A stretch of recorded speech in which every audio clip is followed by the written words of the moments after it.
Dr. McCullough, what kind of effects would we see from people eating mRNA and ingesting it via the food? Well, let's address the Zhang paper, which I think is an inflection point.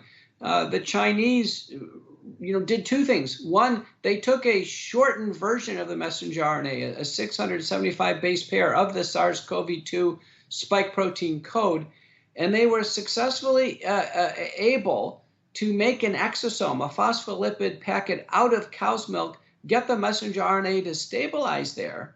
And then they were actually able to have the mice take in this milk over 3 different feedings spread out over 3 weeks. And sure enough, the messenger RNA got into the mammalian system, the mice system, and they produced antibodies in response to the protein made from that RNA code. So they have proof positive now that messenger RNA can be ingested and get across the gastrointestinal epithelial lining and into the bloodstream.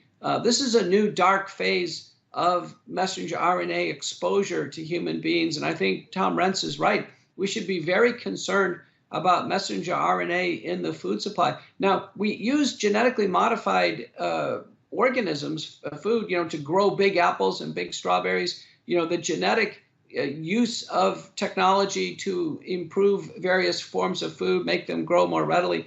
I think that's well understood.